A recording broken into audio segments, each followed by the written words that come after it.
The NASCAR Cup Series summer break is now officially over, and Richmond is up on deck with the Cookout 400. And there are now only 4 races remaining until the playoffs begin at the Atlanta Motor Speedway. You got Richmond, you got Michigan, you got Daytona, a very big wild card, and the Southern 500 in Darlington. It is going to be very fun, and I am here today to give y'all my full-on predictions for this upcoming weekend's Cookout 400 in Richmond. So kick back and relax, and hopefully you enjoy it. Please like and subscribe, and on to the intro we go.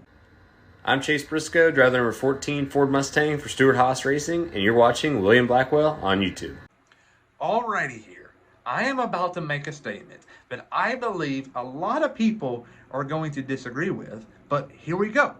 The 4 races that remain in the regular season of the 2024 season are Richmond, Michigan, Daytona, and Darlington. I'm a firm believer that any driver on the grid can win any of them races. There we go. Richmond in the past has been dominated by the Toyotas, and we have seen the Toyotas kind of struggle as of lately. Hendrick Motorsports has come on big time as of lately, so I believe anything can happen this weekend in Richmond. And saying that, Toyota's not going to win, but it will be a Ford, and it's going to be Josh Berry. Josh Berry has flirted with a win this year on multiple occasions. Bristol, Richmond, even Iowa. He was competitive, and obviously New Hampshire. So his time is coming, and it's going to happen this weekend in Richmond. And I believe this right here is going to do a lot for Stewart Haas Racing, because this year, the 14 and the 10 teams have worked very closely to one another, and the 4 and 41 have. And whenever Josh Berry has having a good weekend, so is Ryan Preece, and that's why he's my big surprise of the race weekend, to jumping ahead to that, because they very much run similar setups, and the setups are working very well this year with Rodney Childress and Josh Berry. They're also working out for Ryan Preece and his crew chief. So Ryan Preece could have a chance to get a top 10 this weekend. Who knows, maybe a top 5. He is a great short track racer after all.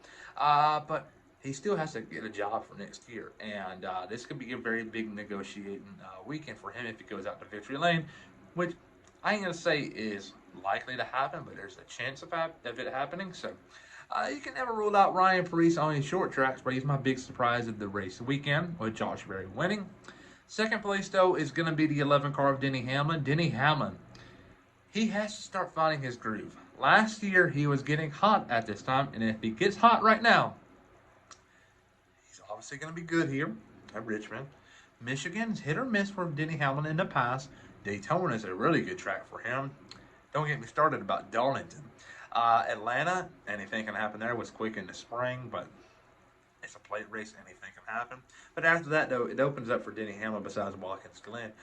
So I like Hamlin's chances if he starts to heat up right now. I really do. He can really make a run for the championship this year, and that's going to hush a lot of people up. But second place this weekend in Richmond. Third place is going to be the sport's most popular driver. And no, it's not Chase Elliott, because Elliott's not a popular driver. When you go to a race, who do you see the most often? Kyle Larson fans. Kyle Larson is the most popular driver in NASCAR. That's my opinion. I don't know if a lot of people will agree or disagree with that statement. But Kyle Larson will come home in third place this weekend. His last win was Indianapolis, the last race before the summer break. That left a very, very sour taste in a lot of NASCAR fans' mouth, just including me, because I believe that restart at the end was chaotic. Obviously, we saw cars spinning, cars stopping, like Ryan Preece. NASCAR should have thrown the caution, but they didn't, and Kyle Larson won. So, just not a win. Like, you feel bad for Kyle Larson in a way, in my opinion, because Kyle Larson got a win, and it's a crown jewel race win.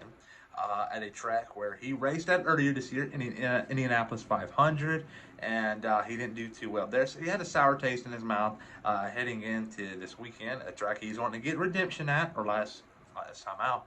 In Indianapolis, and he won, but though fans are going to discredit it just because of the fact that NASCAR did have a Mickey Mouse finish, if you will. It wasn't pure because if it was pure, they would have thrown a caution out for Ryan Preece. He was stopped on the track because he ran out of fuel. He ran out of fuel, and he posted it on the app X, formerly known as Twitter. But yeah, a Mickey Mouse win for Kyle Larson in Indianapolis. I believe he would have held on at the end, but who knows? Another restart could have changed the outcome of the race. NASCAR made a bad decision there. But Ryan Preece is my big surprise, like I mentioned earlier. And my biggest flop is going to be the flopper of Corey LaJoie. Corey LaJoie, I just don't know what's gotten into him as of lately. Because we saw when the new next gen car came out in 2022, he had a year with Spire already in 21. We thought in 22 he was going to make a big change in the direction of his career, maybe inside the top 25 at the end of the year.